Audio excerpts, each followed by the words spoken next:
Hello friends, welcome back to my channel. आज इस video के अंदर हम डिस्कस करेंगे न्यू फंड ऑफर के बारे में। यानी एसबीआई म्यूचुअल फंड की तरफ से एसबीआई इनोवेटिव अपॉर्चुनिटी फंड का जो एनएफओ आ रहा है उसके बारे में हम डिस्कस करेंगे। ये एनएफओ 29 जुलाई को ओपन होने वाला है और 12 अगस्त तक ये ओपन रहेगा। सो इसी दौरान आप इस फंड के अंदर इन्वेस्टमेंट कर सकते हैं। सो ये एक ओपन एंडेड इक्विटी स्कीम रहेगा जो फॉलो करने वाला है इनोवेशन थीम को।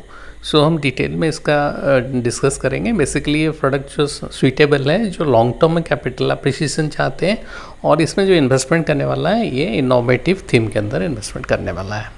ओके, सो इनोवेशन की ज़रूरत क्या है, आइए हम डिटेल में जानते हैं। जैसे कम्युनिकेशन की अगर हम बात करें, पहले हमें टेलीग्राफ पे कम्युनिकेशन हुआ करता था, उसके बाद जो है रेडियो आया, उसके बाद टेलीफोन आया, टीवी आया, धीरे धीरे इनोवेशन होते गए। धीरे धीरे इनोवेशन होते हुए आज हम मोबाइल फ़ोन यूज़ कर रहे हैं, जो कि सबसे ज़्यादा जो है मोबाइल फ़ोन यूज किया जाता है कम्युनिकेशन के लिए। इसी तरह इनोवेशन जो है वो हर किसी भी सेक्टर में हो सकता है। ऑटोमोबाइल की बात करें, जैसे डीजल इंजन अभी पेट्रोल इंजन चल रहा है, धीरे धीरे इलेक्ट्रिक व्हीकल में कन्वर्ट होने वाला है, सेल्फ ड्राइव कार्स आने वाला है, हाइड्रोजन में चलने वाली व्हीकल भी आने वाला है। ओके, इसी तरह फाइनेंशियल सर्विसेज में जैसे यूपीआई देख रहे हैं, पहले था नहीं, ब्लॉकचेन पेमेंट ये वगैरह। एनर्जी सेक्टर में हाइड्रोजन, मीडिया और एंटरटेनमेंट के अंदर ओटीटी प्लेटफॉर्म आ गया, डिजिटल कंटेंट आ गया और म्यूज़िक स्ट्रीमिंग वगैरह आ गया। तो हर किसी सेक्टर के अंदर आपको इनोवेशन देखने को मिलेगा। दोस्तों, क्या क्या फैक्टर्स इन्फ्लुएंस कर रहा है इनोवेशन, इंडिया का इनोवेशन स्टोरी में? पहला जो है कि बूमिंग स्टार्टअप इकोसिस्टम। इंडिया में जो इकोसिस्टम बनाया गया स्टार्टअप के लिए वो बहुत बढ़िया बनाया गया है। और दूसरी जो है इनहेरेंट टैलेंट पूल। इंडिया में इतने सारे टैलेंटेड लोग हैं, टैलेंट बहुत भरा हुआ है। इंडिया में जो गवर्नमेंट की तरफ से कई सारे इनिशिएटिव्स लिए गए हैं और कंज्यूमर मार्केट भी ग्रो कर रहा है, साथ ही साथ डिजिटल इंफ्रास्ट्रक्चर बढ़ रहा है। तो ये मेजर जो है इन्फ्लुएंस कर रहा है इंडिया इनोवेशन स्टोरी को। और स्ट्रॉन्ग डिजिटल इंफ्रास्ट्रक्चर जहाँ तक सवाल है, 800 मिलियन स्मार्टफोन्स है, 118 बिलियन यूपीआई ट्रांजैक्शन हो रहा है 2023 के अंदर।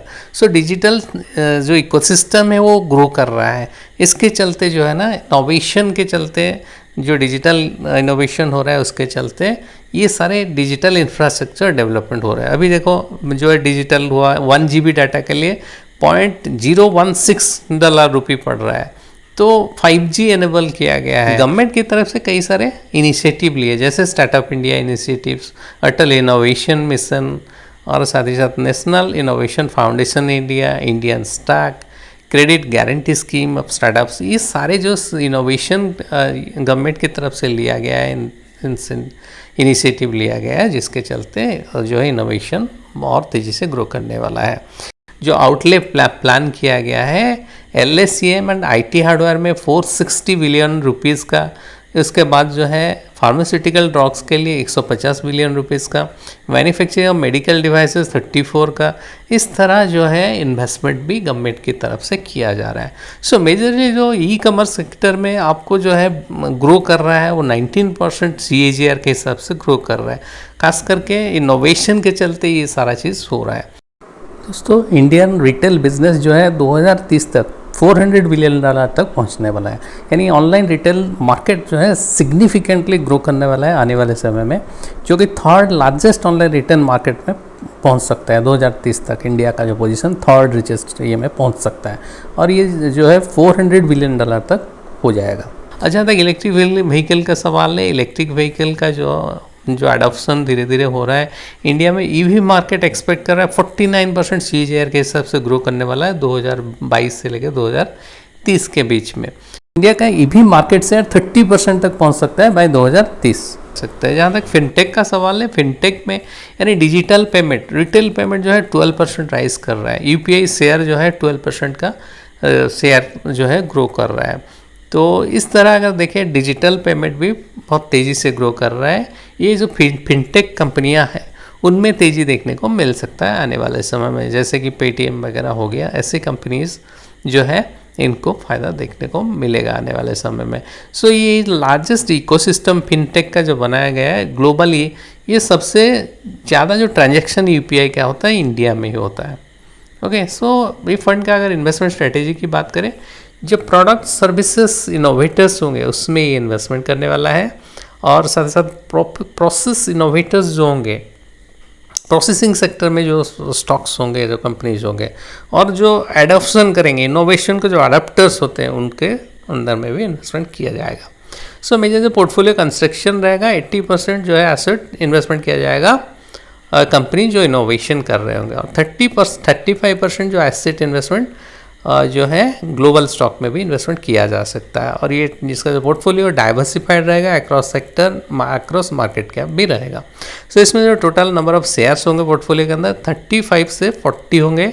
बॉटम ऑफ अप्रोच फॉलो किया जाएगा स्टॉक सिलेक्शन में, जो लॉन्ग टर्म में आपको ग्रोथ देगा, जो कंपनियाँ कॉम्पिटिटिव एडवांटेज होगा, स्ट्रॉन्ग ROE होगा, उस कंपनियों के अंदर ये इन्वेस्टमेंट करने वाला है, यानी पोर्टफोलियो इसी तरह बनाया जाएगा। सो ये फंड जो किसके लिए सूटेबल है, जो लॉन्ग टर्म में कैपिटल अप्रिसिएशन चाहते हैं उनके लिए बेहतर ऑप्शन है, और ये इनोवेटिव थीम को फॉलो करके इनोवेटिव कंपनीज़ के अंदर ये इन्वेस्टमेंट करने वाला है। सो फंड की डिटेल की बात करें, इनोवेटिव अपॉर्चुनिटी फंड ये एक ओपन एंडेड इक्विटी स्कीम रहेगा जो इनोवेटिव थीम के अंदर इन्वेस्टमेंट करने वाला है, और ये थीमेटिक फंड है। मिनिमम इन्वेस्टमेंट 5,000 रुपये, और इसमें जो है फंड मैनेजर प्रसाद पडाला, और इसमें जो बेंचमार्क है निफ्टी 500 TRI है। आप अगर इसमें SIP करना चाहते हैं तो मिनिमम 500 रुपये से आप SIP शुरू कर सकते हैं। जहाँ तक एग्जिट लोड का सवाल है, इसमें आपको 1% का एग्जिट लोड लगेगा अगर इन्वेस्टमेंट का 1 साल के अंदर स्विच या रिडीम करते हैं।